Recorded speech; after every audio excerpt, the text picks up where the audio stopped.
विभक्तों को हमारे श्री ईश्वर देश काल पात्र और दान आदि का विचार। ऋषियों ने कहा, समस्त पदार्थ की ज्ञान ओम श्रेष्ठ सूत जी, जब आप कर्मण देश काल और अंत का महर्षियों को द्रव्य आदि कर्मों के अपना शुद्ध ग्रह और समान फल देने वाला होता है, अर्थात अपने घर के लिए हुए महादेव यज्ञ आदि शास्त्रोक्त फल को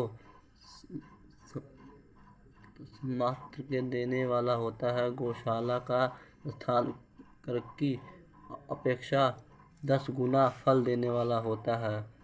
जलाशय तट उससे भी दुगना महत्व और रखता है तथा जहाँ फल तुलसी एवं पीपल वृक्ष मूल निकट हो तो वो स्थान जलाशय में तट के भी 10 गुना फल देने वाला होता है। देवलोगों को उससे भी 10 गुने महत्व का स्थान जाना चाहिए। देवालय से भी 10 गुना महत्व रखता है। तीर्थ भूमि तट उस पे 10 गुना श्रेष्ठ है। नदी की किनारा उसे 10 गुना उत्कृष्ट और तीखा तट है और उससे भी 10 गुना महत्व रखता है। संप्रकथा नामक नदियों को तीर्थ ग्रंथ और गोदावरी, कावेरी, लावणी, सिंधु और सरयू और ये नर्मदा, इन 7 नदियों के संप्रकथा कहा गया है कि समुद्र के तट पर स्थान इनमें से 10 गुना पवित्र माना गया है और पर्वती शिखर का प्रवेश समुद्र तट से भी 10 गुना पावन है और सबसे अधिक महत्व है। स्थान जानना चाहिए कि मन लगा जाए। और यहाँ तक देश का वर्णन हुआ है कि जब काल धर्मतय बताया जाता है। सतयुग के यज्ञ दान आदि कर्म पूर्व फल देने वाले होते हैं। ऐसे ही जानना चाहिए कि त्रेयुग में और उसके 3/4 फल मिलता है। द्वापर में सदा आधे ही फल प्राप्ति हो गई है। कलयुग में 1/4 ही फल की प्राप्ति समझानी चाहिए। आधा कलयुग बीतने पर 1/4 फलों में भी 1/4 कम हो जाता है और शुद्ध अंत करने वाला पुरुषों की शुद्ध और पवित्र दिन सम फल देने वाला होता है। विद्वान ब्राह्मणों के सूर्य संकेत के लिए किया हुआ अत्रक्रम पूर्वोक्त शुद्ध और दिन की अपेक्षा 10 गुना फल देने वाला होता है। जानना चाहिए उससे 10 गुना महत्व उन कर्म का विशुष्ट नामक योग के किया गया दक्षिणायन आरंभ होने के दिन पश्चात कर्क की चक्र में की हुई पुण्य कर्म महत्व और पुष्ट से 10 गुना माना गया है। इसके 10 गुना मकर संक्रांति में और उसके भी 10 गुना चंद्र ग्रहण के हुई पुण्य महत्व है। सूर्य ग्रहण समस्त सबसे उत्तम है और इसके लिए पुण्य कर्म का फल चंद्र ग्रहण से भी अधिक और पुण्य महात्म्य होता है। इस बात को वेद पुरुष जानते हैं कि जगत रूपी सूर्य राहु रूपी और विशेष योग होता है। इसलिए सूर्य ग्रहण के समय रोग प्रदान करने वाला अंत विश्व की शांति के लिए समय दान और जप करें। वह काल की विष्टि शांति के लिए उपयोगी होने के कारण पुण्यप्रद माना गया है। जन्म नक्षत्र के दिन तथा वित्त की पूर्ति के दिन समय सूर्य ग्रहण के समान भी समझा जाता है, परंतु महापुरुष के शरण का काल करोड़ की सूर्य ग्रह समान पवन है और ऐसे ही ज्ञाति पुरुष जानने चाहिए। तपोनिष्ठ योगी और ज्ञाननिष्ठ यदि ये पूजा पाठ, क्योंकि ये पापों को नाश में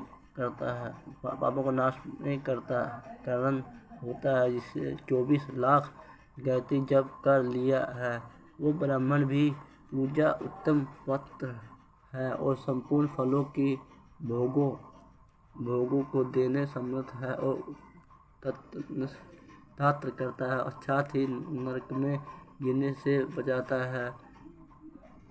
उसके लिए गुणों के कारण शास्त्रों में पात्र शब्द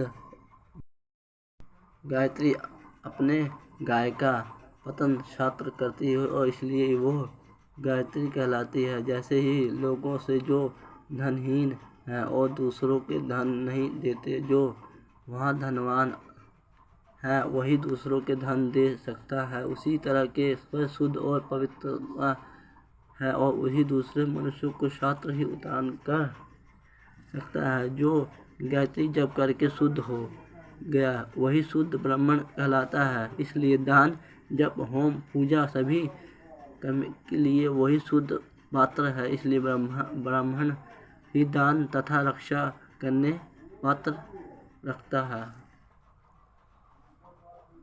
स्त्री हो या पुरुष, जो भी भूखा हो वही अत्रदान पात्र है। जिस वस्तु की इच्छा हो उसी वो वस्तु बिना भागे ही दे दी जाए, दानों को दान का पूरा फल प्राप्त होता है। ऐसे ही महर्षियों के मान्यता है कि सवाल ये याचना करने के बाद दिया गया ये दान आधा ही फल देने वाला बताया गया है और सबको दिया हुआ दान 1/4 फल देने वाला होता है। विप्रो और जाति मात्र का ब्राह्मण और दिन पूर्वक विधि जीवन बिताता है, उस दिया हुआ धन का दान दातों को इस भूल पर वार्षिक भोग प्रदान करने वाला होता है। वर्ष को भोग प्रदान करने वाला होता है। दान आदि देवहंता ब्राह्मणों को दिया जाए और स्वर्गलोक में देवताओं को वर्षों तक दिव्य भोग देने वाला होता है। शील और विशिष्ट लाया हुआ गुरु दक्षिणा प्राप्त हुआ अत्र धन शुद्ध और दिव्य कहलाता है। उसका दान को फल देने वाला बताया गया है। ऋषियों का सूर्य कमाया हुआ, वैश्यों का व्यापार से आया हुआ और शूद्रों का सर्वविध में प्राप्त हुआ धन भी उत्तम दिव्य कहलाता है। धर्म की इच्छा रखने वाले स्त्रियों को जो धन पिता और पति से मिलता हुआ उसके लिए वो उत्तम दिव्य। गो आदि 12 वस्तुओं को क्षेत्र आदि 12 महीने में कर्म दान करना चाहिए। गो भूमि, तिल, सुवर्ण, घी, वस्त्र, धान्य, गुड़, चांदी, नमक, कोहड़ा और कन्या ये ही 12 वस्तुएं हैं। इनमें से गोदान से कायिक, वाचिक और मानसिक पापों का निवारण तथा कैकाल आदि पुण्य कर्मों में पुष्टि होती है। ब्राह्मणों की भूमि का दान अहलोक और परलोक पुष्टि अक्षय की प्राप्ति करने वाला तिलक दान बलवर्धक और मृत्यु का निवारण होता है और सर्व का दान जठ राग बढ़ने वाला तथा वीरदायक है। घी का दान पुष्टिकारक होता है, वस्त्र दान युक्त बुद्धि करने वाला होता है। ऐसे जाना चाहिए कि धन्य दान अत्र धन की समृद्धि में कारण होता है। गुड़ का दान मधुर भोजन की प्राप्ति करने वाला होता है। चांदी दान से वीर की वृद्धि होती है। लवण का दान भोजन की प्राप्ति कराता है और तब प्रकार के दान सारी समृद्धि के सिद्ध के लिए होता है। ये पुरुष कुलमंडल दानों के पुष्टदायक मानता है और कन्यादान के आजीवन भोग देने वाला कहलाता है गया है। ब्राह्मणों के लोकों के और परलोक में भी संपूर्ण भोगों की प्राप्ति करने वाला है। बुद्धि पुरुषों को चाहिए कि जिन वस्तुओं को श्रवण आदि इंद्रियों की प्राप्ति होती है उसका सदा ही दान करें। क्षेत्र आदि 10 इंद्रियों के शब्द आदि 10 विषय में उस दान किया जाए तो भोगों की प्राप्ति कराता है तथा 10 दिशा आदि इंद्र देवताओं को संतुष्ट करते हुए वेद और शास्त्रों के गुरुमुख के ग्रहण करके गुरु के उपदेश अथवा स्वयं ही बोध प्राप्त करने के पश्चात जो बुद्धि का और निश्चय होता है वो कर्मों का फल अवश्य मिलता है उसी के उच्च कोटि का वास्तविकता कहते हैं। और भाई बंधु अथवा राजा के भय के लिए अस्तिष्ठ का बुद्धि और श्रद्धा होता है। अनिष्ट क्षेत्रनिको अस्त्रिकृत और श्रद्धा दरिद्र और इसलिए इस पास कभी वस्तुओं का अभाव है।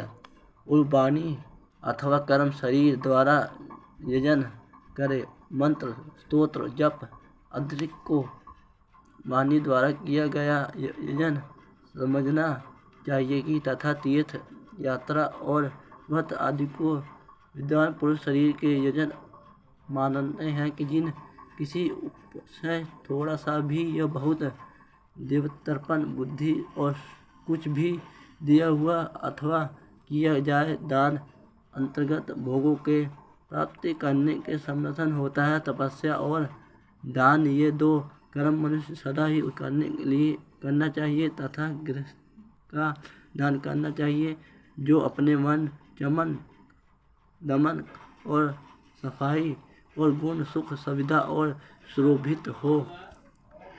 बुद्धिमान पुरुष देवताओं को तृप्ति के लिए कुछ देते हुए अतिशय मात्रा में और सब प्रकार के भोग प्रदान करने वाला होता है। उस दान से विद्वान पुरुष इहलोक और परलोक उत्तम जन्म और सदा सुलभ होने वाला भोग पाता है। इस तर्पण बुद्धि से यज्ञ दान आदि कर्म करके मनुष्य मोक्ष फल का भागी होता है। श्री शिवाय नमः। तो आज मुझे जुकाम बहुत तेज हुआ है, सभी भक्त मुझे माफ़ करें, मैं पढ़ने में थोड़ी परेशानियां आ रही हैं, परंतु इस वीडियो को जरूर देखें, लाइक करें, सब्सक्राइब करें। सभी भक्तों को हर हर महादेव। जुकाम की वजह से गले में बहुत दर्द है, आपके साथ जुड़े रहने के लिए मुझे पढ़ना पड़ा। सभी भक्तों को हर हर महादेव। श्री शिवाय नमः।